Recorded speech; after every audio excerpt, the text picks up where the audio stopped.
Hello everyone, welcome to Fablehaven Mystic Update 1.3 Open Beta Patch Notes. It's been a long time since I've done one of these videos for an open beta, but I thought I would because the Mystic Update has had its bumps, we'll say, and devs have been working really hard to iron those all out, and this update in particular is a lot about balance feedback. So, let's get the feedback rolling. Hi all, today we're kicking off the open beta for the Mystic 1.3 update. As previously indicated, the focus of this update will be on addressing the balance feedback we've received that we feel shouldn't be left too long. These balance changes come alongside more bug fixes and other adjustments that we make along the way. The two major subjects we are looking at are the recent rank updates and the Eldritch sovereigns. The update today includes several changes to city structures and society traits to address the speed at which high rank units can be obtained. For Eldritch sovereigns, we have identified some areas where things should be tweaked, but we welcome you to let us know what your pain points are. You can find the open beta branch by right-clicking on the game from the library page and selecting Properties. Among the available tabs will be the Betas tab. The open beta should be listed in the drop-down menu under Select the beta you'd like to opt into. So this is only available for Steam, and I think it'll be like 5 days to a week, usually before they switch to the live branch for everybody. And the next episode for Grand Emperor Shakespeare will be on this open beta, so we can feel it out then, but let's get an idea of what we're looking at. The highlights. Unit rank updates. For structures, the Smithing Guild reduced additional starting ranks from 2 to 1. This has been absolutely insane, and in combination with the Pyre Shrine, I'm able to just pump out legendary rank 1 and I think even rank 2 units. It's been really crazy. But now it grants additional starting ranks to tier 1, 2, and 3 units. So overall, I think this is better. Being able to push out units at legend rank kind of removes the need, or reduces the efficacy of other mechanics in the game that improved experience. So I think this is a good shout. And the Pyre Shrine also got changed. So with that in combination, I don't think you can just yeet out an army of legend ranks. But of course, we'll test it out soon. For the Wizard Tower, now grants +1 rank to Tier 1 Magical Origin units at level 1. At level 2, it will now affect Tier 1 and Tier 2 Magical Origin units, and at Tier 3, it will now affect Tier 1, 2, and 3 Magical Origin units. So the idea here, again, they don't want you to push out too high of units, but they do want to bolster it still. And the fact that it will affect Tier 3 units could change things up a bit. I hope. We'll see. I think this is good. The Tier 3 units are usually when the units start getting, I don't want to say like powerful, but like over the hill of, and far away. Over the hill of just like running over the lower tiers. Their efficacy really begins to shine. There we go. My beautiful Zephyr Archer. For the tomes. The Tome of Cleansing Flame, the special province improvement Pyre Shrine, no longer grants +1 rank to all produced units, but now grants Faithful to non-faithful units. And increased base gold income from +10 to +15. I'm going to be really curious what this affects. So this might be a little too strong. Because the idea of going Faithful is to combine, you have to get quite a few tomes to get Faithful to pretty much everything of your, well, everything of your culture and whatnot. And you combine that to then deal bonus damage with spells or the Smiting Shrine per Faithful unit in combat. But now you can just grab the Pyre Shrine from the Tome of Cleansing Flame and give Faithful to everything produced. It might be too good. We'll see. For the Tome of the Dreadnought, the special province War Foundry now grants +2 ranks to constructs only instead of +1 to produced units. Okay. Fair enough. Wasn't even aware it did this. That could have been a really funny synergy. Tome of Exaltation, the Warmouth spell Ascended Warriors has a decreased mana cost from 240 to 200 and an increased costing point from 240 to 400. Oh, wow. This is the tier 4 from the tier 4 Tome of Exaltation, and it levels up everything in your stack. So I kind of understand why they increased the casting points here, but man, that is a lot. Wow. Even for Wizard Kings, this would be a 2-turn cast now. For Society Traits. For Chosen Uniters, no longer grants +1 rank to racial polearms and shield units, now grants +1 rank to units recruited from the Rally of Lieges. Oh, interesting. That's a good change, I think. No longer mutually exclusive with Ritual Cannibals, Ruthless Raiders, and Merciless Slavers. A Chosen Uniter that mercilessly slaves people. Interesting. I don't know about this change, but this change, the first change is good. Devotees of Good no longer grants +1 rank to racial polearm and shield units, now grants +1 rank to all units while at max good alignment. Ooh, that's good. Good change. No longer grants +10 stability per level of good alignment, now grants +15 gold per level of good alignment instead. There are 3, so if you are at max, that's +45 gold.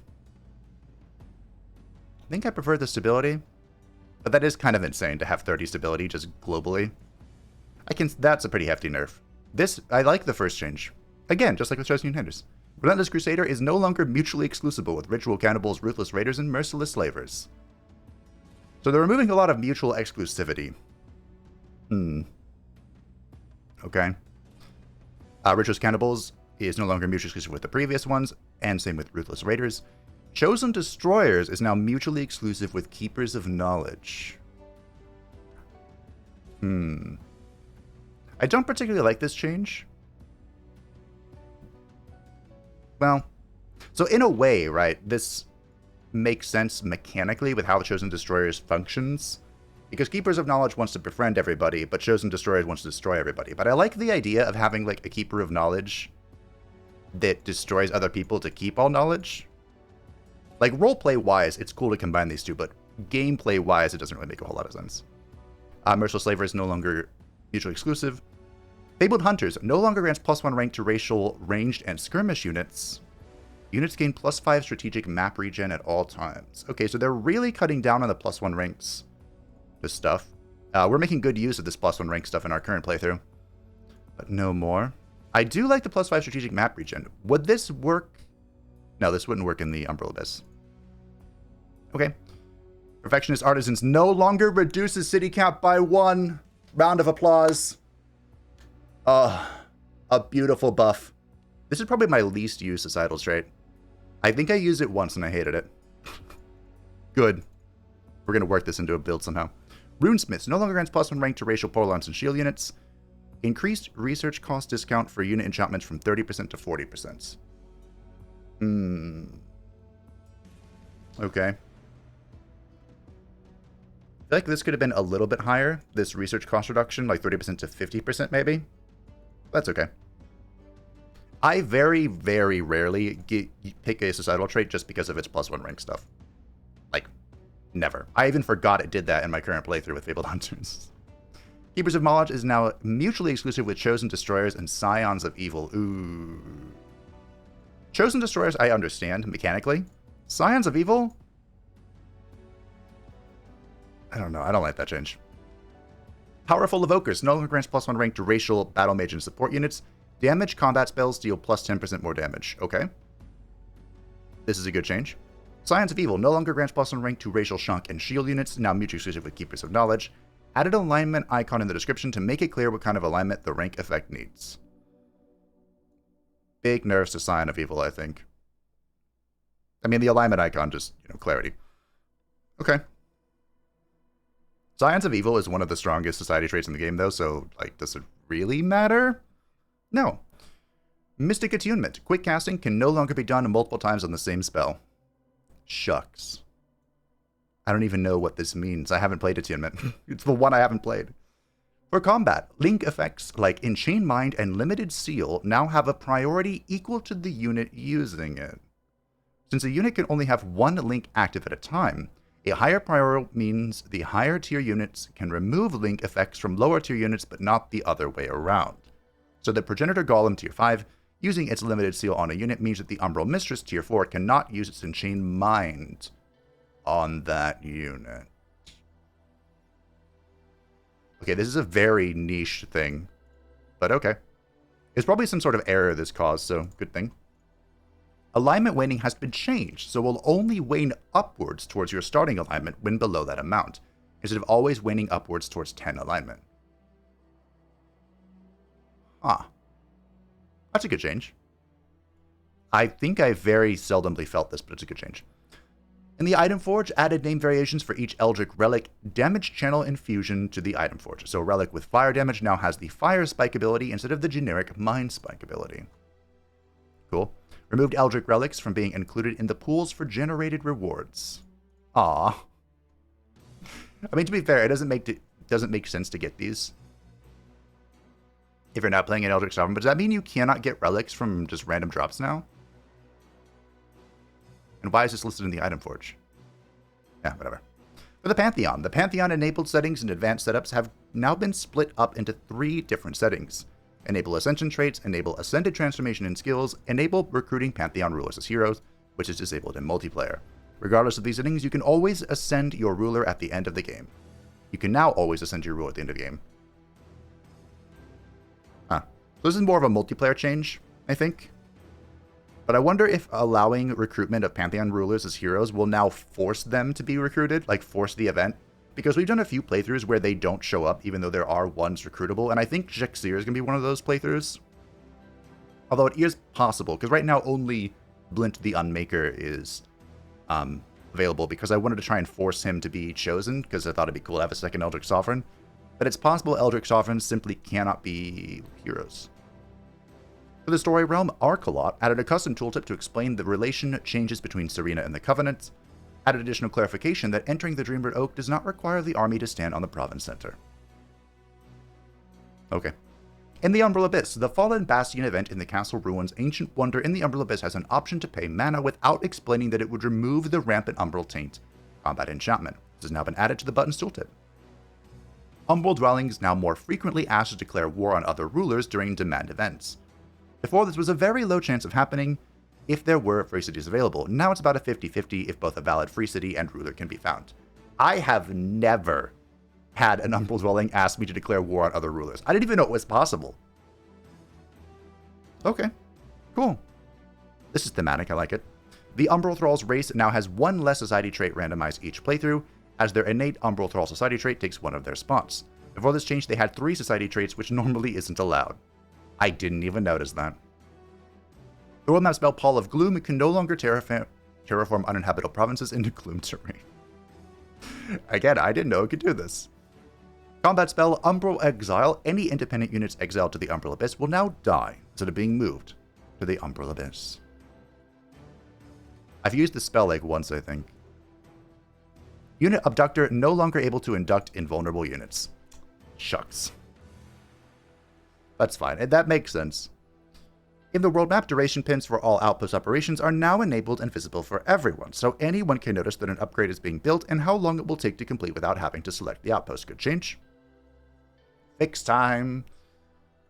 For the Arndt, unit and transformations, fix an issue where Serena would become super buffed when riding a Warhound. Who found that? Fix an issue where Toadkin skeletons have hooved legs. Fix an issue where the bow was positioned too far from the hero's back while mounted. Fix an issue where Lizardkin eyes would show in front of the masks of Primal Animus and Primal Ancestral Wardens. Good change. Fix an issue where Bone Dragons did not properly fit in the event scene during Elise on Life. Incredibly specific. Fix an issue where the wings from Demonkin would penetrate unit torsos. Lol. Fix several inconsistencies between Gloomstrider and Frostling transformation. Huh. You can't stack the... What?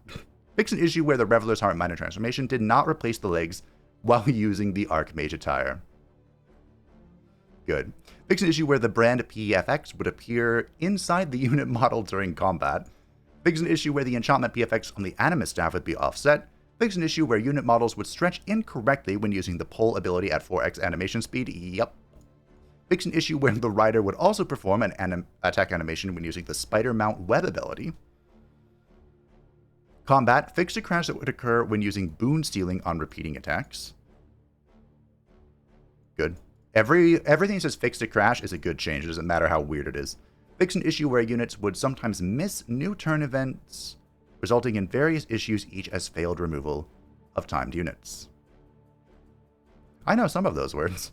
Fix an issue where a war with a free city could end when that city increased in tier. That's funny. I may have experienced this, I'm not sure.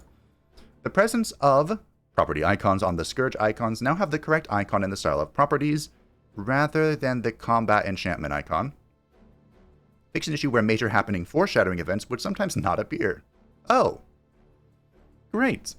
Fix a crash when opening a quest for which the city giver was raised. Ah. Fix an issue where the Healing Spire skill from Tome of Sanctuary would say it would place 12 towers.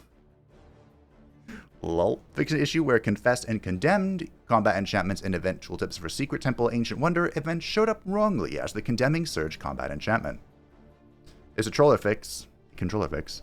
Fix an issue where the Awaken Floor ability on the Item Forge staves were used as the default selected ability, causing accidental activation of the ability when trying to move into floor terrain. I hate when this happens. There's only a few abilities that do this, and it drives me absolutely insane every time. Fix an issue where AoE world spells would not be correctly blocked by spelljammers. Lol. Greg Solis fixed an issue where the third introduction event would not appear if order was the highest affinity. Incredibly specific bug. In the Umbral Abyss, fixed an issue where if you open a different interface while having the war confirmation screen through an event, you could exit the event prematurely with no effects. This primarily could happen during Umbral Dwelling's demand events. The fix is to remove the confirmation screen. Now instead you'll see the consequences of declaring war in the event button tooltip. Clicking the button immediately declares war. Interesting roundabout there, but okay. Fix an issue where the Umbral Demons were wrongly immune to poison. Aw. Fix an issue where Pyre Templar units with aspect of the root enchantment had their main ability shifted around. That'd be annoying. Fix an issue where Golems and Undead units did not have Heartless. I think I've been experiencing this.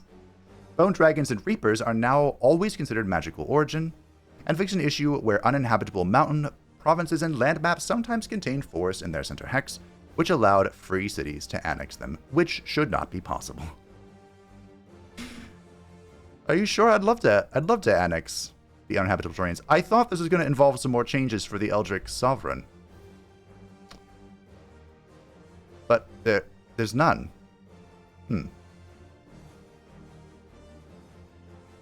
Okay. And the Eldritch Sovereigns. But nothing changed about the Eldritch Sovereign. Well, okay. That's fine. Let me just check real quick on the Paradox forums, I guess. Okay, well, I checked the forum and I didn't see even this post there, so I'm not sure what about this has changed the Eldritch Sovereigns. Most of this seems to be about the rank update. Or maybe this patch is for the rank update, the next one's for the Eldritch Sovereigns. Who knows? But anyway, as for the changes, for the most part, they're good. Of course, all of the fixes, and I think most of the changes they made later on are great changes. The question is about the rank updates. So they removed all the rank updates from the various societal traits that would add to them, and the Pyre Shrine, and then the Smithing Guild, which I think this is why I was able to pump out a whole bunch of different legendary units. And I do think this is a good change. It doesn't really make sense to be able to pump out legend units, and it invalidates a whole bunch of different other synergies that exist for bonus experience. So, good change. I don't think this will change a whole lot, to be honest. If I'm worried about anything, worried lightly, it's the Tome of Cleansing Flame, Pyre Shrine now granting Faithful to everything. I think you can use this to hop skip a whole bunch of tomes and then just go straight into a shrine. I feel like this alone could change a whole lot of builds. And of course, don't forget, Faithful also reduces unit upkeep. So there is this could be a huge economic shift as well.